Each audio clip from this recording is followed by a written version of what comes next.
لیکن آج جب کہا جائے کہ اپنے بچوں کو امداد العلوم میں داخل کرا دیجئے تو پہلا سوال لوگ کرتے ہیں مولوی صاحب کہاں سے کھائی؟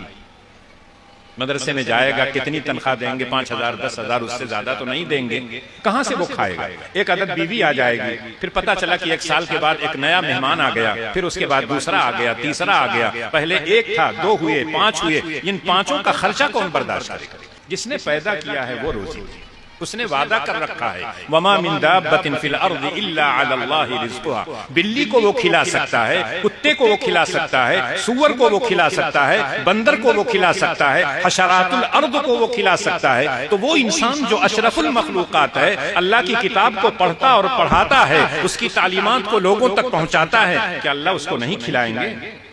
اچھا کھلائیں گے۔ جتنا مدرسے میں پڑھنے کے وقت اس نے نہیں کھایا تھا، پڑھنے کے بعد اگر اسی راستے میں صحیح طور پر لگا رہے، اللہ کی خوشنودی اور رضا جوئی مقصود ہو، تو آپ یقین کیجئے کہ لوگ زبردستی کھلاتے ہیں، لوگ زبردستی اپنی گاڑیوں پر بیٹھاتے ہیں۔ قاری صدیق صاحب رحمت اللہ علیہ ابھی بہت جلدی دنیا سے گئے ہیں، اخیر عمر میں نہ جانے کتنے سیٹھ صاحب لوگ گاڑیاں لے کے پہنچتے تھے، قاری صاحب میری گاڑی میں بیٹھ جائیے، میری گاڑی میں بیٹھ جائیے، لیکن وہ پوچھتے تھے کہ اصل دائی کون ہے، مجھ کو دعوت کس نے دیا تھا، کہاں مجھ کو جانا ہے؟ جو شخص آتا اسی کی گاڑی میں بیٹھتے، چاہے وہ پرانی ہوتی چاہے وہ نئی ہوتی، اس سے کوئی مقصد نہیں۔ اسی طرح سے جب ہم لوگ نکلتے ہیں تو بہت سے لوگ کہتے ہیں آج تو توڑیا، کیا توڑیں گے؟ لکڑی توڑیں گے، کسی بچے کو ماریں گے، اس کا مطلب اچھا کھائیں گے جہاں جہاں چاہے نہ ملے۔ ایک جگہ میں نے یہی جملہ نقل کر دیا، اتفاق سے وہاں صرف چائے پانی تھا، تو بعد میں وہ لوگ معذرت کرنے لگے، میں نے کہا نہیں، یہ عام لوگ کہتے ہیں، ہم سے تو کہیں گے کہ قرآن کی بدولت آپ کو اچھا کھانا مل رہا ہے، اور جب ان کی اولاد کو کہیں گے اس طرح کے مدارس میں داخل کر دیجئے تو کہیں گے کہاں سے کھائیں گے؟ اللہ اس طرح کے مدارس کے لوگوں کو اتنا کھلاتے ہیں، اتنا اچھا کھلاتے ہیں کہ آپ سوچ نہیں سکتے۔ ایک جگہ میں نے کہہ دیا یہی بات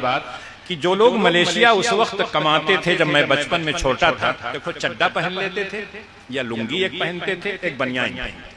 اور بڑا ریڈیو لے آتے تھے، اپنے دروازے لگا کے خبر وبر سنتے رہتے تھے، لیکن ان کے بدن پر کرتا پیجامہ اچھے قسم کا لباس کبھی نہیں دیتے۔ تو میں نے کہا ملیشیا میں ساری عمر کمایا، ایک لنگی اور چڈے میں چلے گئے اور ایک بنیان میں، لیکن ایک مولوی ایک مدرسے میں پڑھتا ہے، جلی ہوئی دال کھاتا ہے، روٹی کھاتا ہے، اور اس کے بعد جب اللہ اس کو علم کی دولت سے نوازتے ہیں تو اتنا کھلاتے ہیں کہ آپ لوگ خود کہتے ہیں کہ مولوی صاحب ہردم مچھیا پہ تاؤ دیے رہا تھا، پتہ چلا کہ گاڑی سے ہر وقت جا رہے ہیں، کہاں سے تیل آتا ہے، کہاں سے پیٹرول آتا ہے؟ ارے جس کے راستے میں آپ لگے ہیں وہ دے رہا ہے، تو آپ کو کون سی پریشانی؟